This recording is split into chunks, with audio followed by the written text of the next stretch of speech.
नमस्कार, my self Hitesh Kaushik और civil step के इस प्लेटफॉर्म पे मैं आप सभी लोगों का स्वागत करता हूं।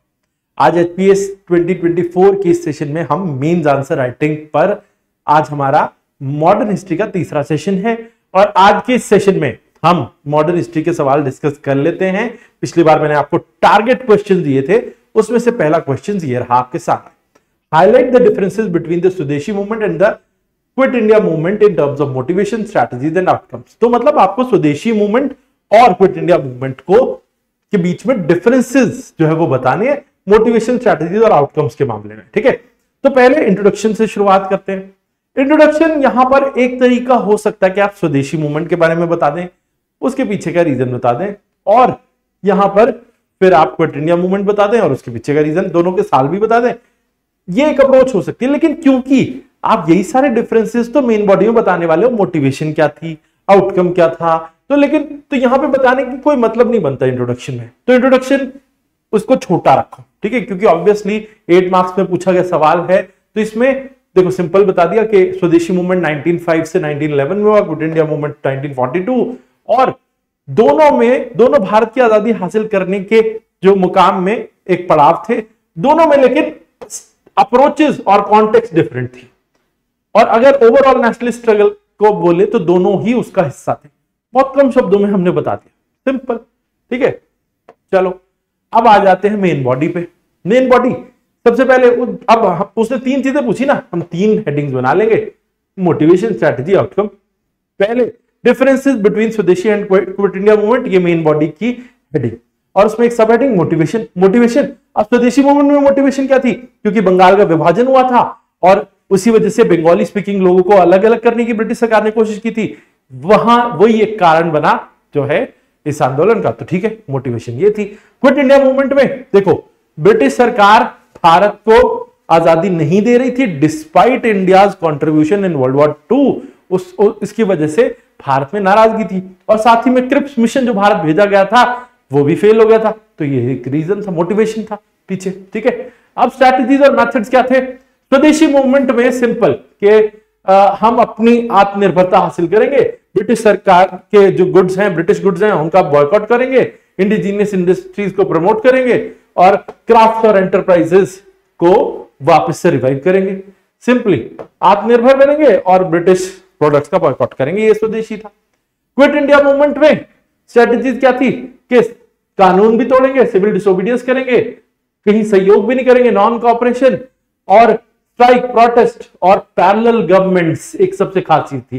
देखो, सिविल डिसोबीडियंस मूवमेंट में सिविल डिसोबीडियंस था, नॉन कॉपरेशन में नॉन कॉपरेशन था, क्विट इंडिया मूवमेंट में दोनों थे। ठीक है, साथ में एस्टैब्लिशमेंट ऑफ पैरेलल गवर्नमेंट, ये एक एक्स्ट्रा फीचर था जो ना नॉन कॉपरेशन में था ना सिविल डिसोबीडियंस में। हमने यहां सारा कुछ बता दिया, ये स्ट्रेटजीज और मेथड थे।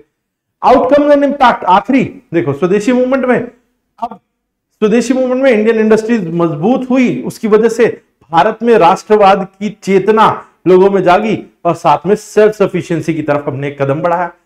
क्विट इंडिया मूवमेंट, इसमें ऑल्दो सिवियर रिप्रेशन देखने को मिला, ब्रिटिश सरकार ने बहुत रिप्रेसिव मेजर यूज किए, और लेकिन यही आंदोलन आखिरकार भारत की आजादी का एक सबसे आखिरी पड़ाव बना। ठीक है, और उसके बाद फिर पोस्ट वॉर नेगोशिएशंस करने में भी इसका क्विट इंडिया मूवमेंट का बहुत बड़ा रोल था। चलो ठीक है, अब आगे कंक्लूजन।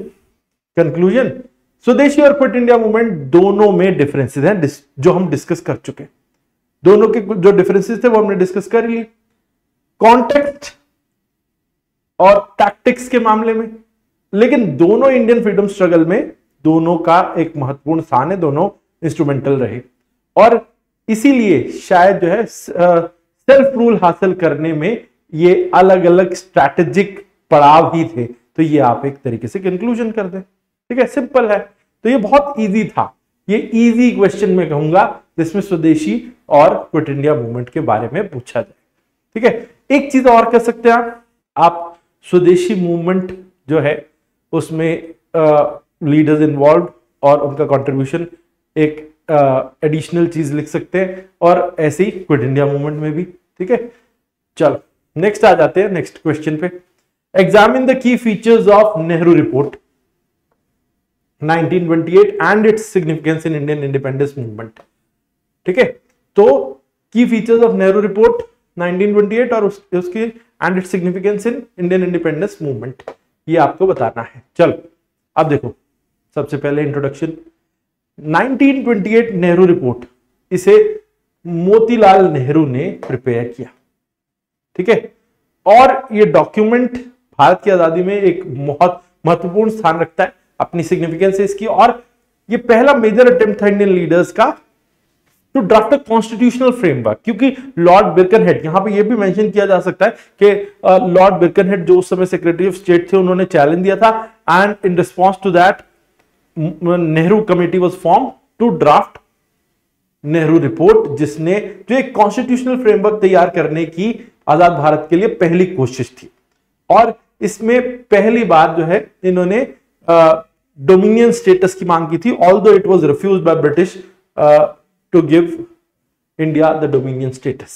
ठीक है, चल आगे नेक्स्ट की फीचर्स में सबसे पहला डोमिनियन स्टेटस की मांग थी, ऑल्दो इट वाज, देखो डोमिनियन स्टेटस की मांग की गई थी और यह भी बोला गया था कि 1 साल का समय दे दो भाई, ठीक है, क्योंकि before the report was submitted to British government, उससे पहले कांग्रेस के बीच में मंथन चला था और कैलकाटा सेशन 1928 वहां पे ये तय हुआ कि भाई युवाओं ने कहा कि नहीं, हम क्यों पूर्ण स्वराज नहीं मांग रहे, डोमिनियन स्टेटस मांग ही क्यों रहे।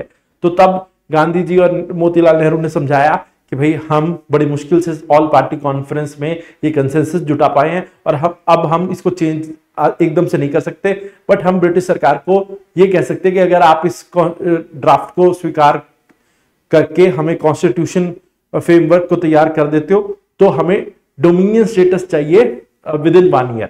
ठीक है, तो ये चीज थी यहां पर, और ये डोमिनियन स्टेटस जो मांगा गया था उसमें साफ मेंशन था कि it must be similar like the countries of Canada and Australia. ठीक है, ब्रिटिश कॉमनवेल्थ के अंडर डोमिनियन स्टेटस मांगा गया था। ठीक है, दूसरा फंडामेंटल राइट्स, इसमें इसने बिल ऑफ राइट्स प्रपोज किया था जिसमें कुछ सिविल लिबर्टीज होंगी जैसे फ्रीडम ऑफ स्पीच, एक्सप्रेशन, तकरीबन 21 जो है fundamental rights including right to vote भी इसके अंदर जोड़ा गया था। ठीक है, सेक्युलरिज्म, नेहरू रिपोर्ट ने कहा था कि हाँ एक चीज कि state will be a secular state, जिसका अपना कोई रिलीजन नहीं होगा और वो किसी रिलीजन को एंडोर्स भी नहीं करेगा। ठीक है, जॉइंट इलेक्टोरेट, इसने सेपरेट इलेक्टोरेट वाली व्यवस्था को सीधा नकार दिया था और उसने कहा था कि separate electorate is seen as divisive, जो लोगों के बीच में अलगाव पैदा करता है। और सेंट्रल और प्रोविंशियल स्ट्रक्चर में उसने कहा कि एक स्ट्रॉन्ग सेंट्रल फेडरल गवर्नमेंट होनी चाहिए और लेकिन अलोंगसाइड ऑटोनॉमस प्रोविंशियल गवर्नमेंट्स होनी चाहिए। तो ये उन्होंने ये सुझाव था नेहरू रिपोर्ट का। ठीक है, अब ये तो मैंने आपको बता दिया की फीचर्स थे जो नेहरू रिपोर्ट के। ठीक है, अब इसमें देखिए सिग्निफिकेंस क्या थी इसकी इंडियन इंडिपेंडेंस मूवमेंट में। पहला, Nehru report Indian independence movement में कुछ कई रीजंस की वजह से जो है वह सिग्निफिकेंट थी। जैसे पहला है यूनिफाइड इंडियन स्टैंड। देखो पहली बात तो क्योंकि Nehru report was compiled through all party conference, जिसमें सभी पार्टियों के नेताओं ने मिलकर इसको तैयार किया था। इसमें जो मोतीलाल नेहरू जरूर उसके अध्यक्ष थे, लेकिन काफी सारी पार्टियों के लीडर्स उसमें जो है उनकी कमेटी, जो नेहरू कमेटी थी, उसके अंदर शामिल थे। तो इसीलिए और पहली बात, इसमें एक कैपेसिटी भी झलक के आती कि हम अपनी सेल्फ गवर्नेंस के लिए जो सशक्त हैं और हम इसको अपने आप चला सकते हैं देश को। तो एक यूनिफाइड स्टैंड जो है वो निकल के आया था। ऑपोजिशन टू ब्रिटिश प्रपोजल्स, जैसे साइमन कमीशन जो था, जो इसको भारतीयों ने बॉयकॉट किया था, और नेहरू रिपोर्ट एक तरीके से उसका ऑल्टरनेटिव प्रपोजल था जो भारत में ऑटोनॉमी की बात करता था। ठीक है, उसके अलावा ये जो भारत का बाद में कॉन्स्टिट्यूशन बना 1950 में, उसका एक प्रीक्यूसर बना, या आप ये कह सकते हो कि यही वो बेस तैयार हुआ जो आगे मॉडिफाई हुआ गवर्नमेंट ऑफ इंडिया एक्ट 1935 और फाइनली भारत के संविधान तक। ठीक है, तो ये था precursor to the future constitution. Next, political dynamics. अब देखो नेहरू रिपोर्ट की जो रिकमेंडेशन थी ना, उसे ब्रिटिश सरकार ने खारिज कर दिया और कुछ इंडियन ग्रुप्स ने भी, मुस्लिम लीग ने खासतौर पे अपने मुस्लिम लीग और मोहम्मद अली जिन्ना ने अपने 14 पॉइंट्स दिए थे जिन्होंने कहा था कि ये सारे बदलाव कर दो, ऑल दो वो करने लायक थे ही नहीं, वो तो नेहरू रिपोर्ट के पूरे स्ट्रक्चर को ही बदल देते। ठीक है, तो एक चीज है कि इसने कम्युनल डिवीजन के लिए भी एक बेस बनाया। भारत आजाद तो हुआ, बट वहीं पार्टीशन के लिए भी शायद ये एक बड़ा जिम्मेदार रीजन रहा, क्योंकि नेहरू रिपोर्ट के बाद से ही मुस्लिम लीग के कांग्रेस के साथ जो संबंध है वो खराब होते चले गए। ठीक है, तो नेहरू रिपोर्ट 1928 लैंडमार्क है इंडिया स्ट्रगल फॉर इंडिपेंडेंस में, और यहां से स्टेज सेट किया गया था फ्यूचर डिमांड्स के लिए और सेल्फ रूल के लिए, और साथ ही में इंडियन लीडर्स जो थे उन्होंने सेकुलर डेमोक्रेटिक और इंक्लूसिव नेशन जो है वो बनाने के लिए जो है वो यहां से पहला प्रयास किया था, और उसी की वजह से आगे भारत का भविष्य तय हुआ। ठीक है, तो चलो अब नेक्स्ट देखो, नेक्स्ट है कि आप यहां अगली बार जो सवाल डिस्कस करेंगे वो होंगे ये देखो, explain the concept of satyagraha as advocated by Mahatma Gandhi, how did the principle influence India struggle for independence, ये 8 मार्क्स में 150 वर्ड्स। दूसरा है examine the impact of industrial revolution on social and economic structure of 19th century Europe, what were the major transformations brought about by this period. ठीक है, तो ये है 12 marks में पूछा जाएगा। ठीक है, तो ये आपके लिए टारगेट क्वेश्चन है, हिंदी में देख लो, अगले सेशन में हम इनको ही डिस्कस करेंगे। ठीक है, और ये आप हमें सेंड कर सकते हैं इस लिंक पर।